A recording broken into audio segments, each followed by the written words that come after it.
Hello friends, recce station से मैं शुभा। दोस्तों, हम अक्सर बात करते हैं कि पॉजिटिव रहना चाहिए, पॉजिटिव एटीट्यूड रखना चाहिए, पर पॉजिटिव किस हद तक रहना चाहिए, पॉजिटिव कैसे रहना चाहिए। आप सोच रहे होंगे कि मैं ये क्या कह रही हूँ कि पॉजिटिव भी किस हद तक रहना चाहिए। जी हाँ,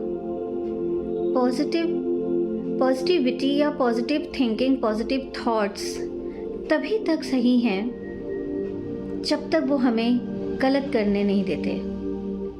जैसे अगर आपको लगे किसी को मार के सब ठीक हो जाएगा, ये आपकी पॉजिटिव थिंकिंग है कि इसे मैं मारूंगा या मारूंगी तो सब ठीक हो जाएगा। किसी को नीचा दिखा के, किसी को गलत मान के ऐसा सोचना कि पूरा एनवायरनमेंट आपने चेंज कर दिया, आप सही थे, ये आपकी पॉजिटिविटी है कि आप सही हैं। और ऐसे में आप किसी और के साथ गलत कर दें तो ये पॉजिटिविटी किसी काम की नहीं है।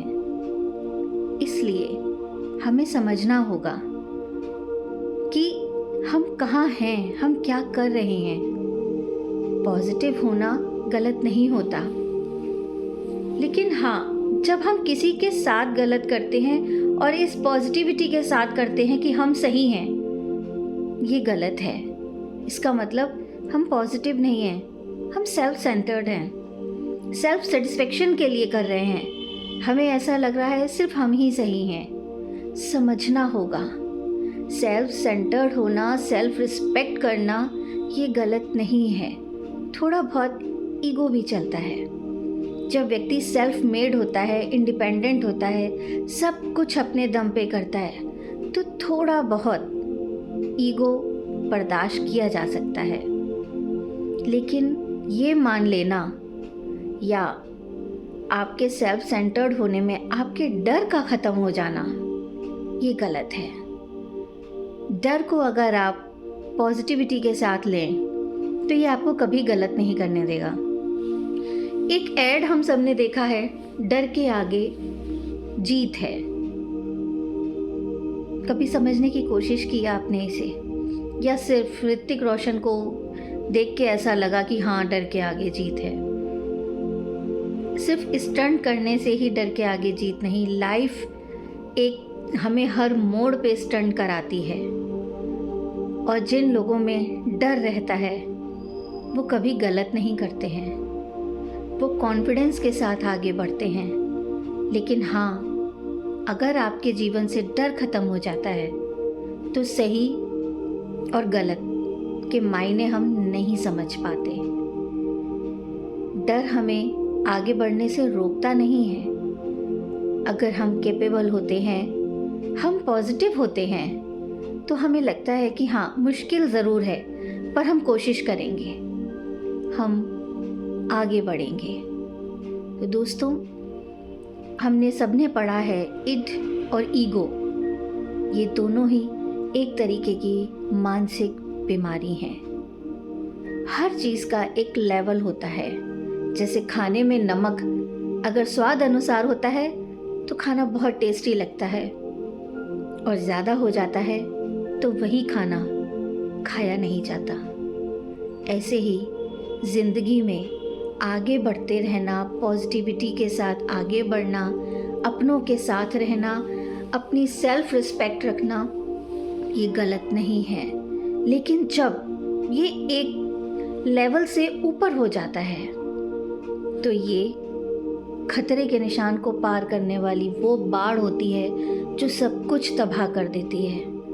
इसलिए ज़रूरी है कि रुकें और समझें कि क्या हम कुछ गलत तो नहीं कर रहे, या हमसे जुड़े लोग जो हमारे आसपास हैं, हमें महसूस करना चाहिए कि अगर कुछ हमें ऐसा गलत होते दिखे तो मेरा यकीन मानिए, अगर आप वक्त रहते रुक जाते हैं, अपना असेसमेंट कर लेते हैं, ऑब्जर्वेशन करते रहते हैं, तो लाइफ बहुत स्मूथली आगे बढ़ती है। जब हम फुल स्टॉप, कॉमा ये सब हटा देते हैं तो पैराग्राफ पैराग्राफ नहीं रहता, वो निरर्थक बन जाता है। क्या शब्द कहाँ इस्तेमाल करना है ये हमें पता होना चाहिए, कौन सा व्यवहार हमें किसके साथ करना है ये हमें पता होना चाहिए। इसीलिए इस तरीके की बीमारियां जो हम नहीं समझ पाते हैं, जिन्हें हम समझते हैं कि ये एक नेचुरल प्रोसेस है, ये तो सबके साथ होता है, कि अहंकार ही तो है, नहीं, ये भी एक तरीके की मानसिक बीमारी है। जब हम अपने ईगो को सेटिस्फाइड करने के लिए किसी के साथ गलत करते हैं, जब हम खुद को सही मानकर डर को भुलाकर हर वो गलत काम करने लग जाते हैं जो हमें गलत नहीं लगता पर गलत होता है, तो हमें रुकना चाहिए। ज़रूरत है काउंसलिंग की।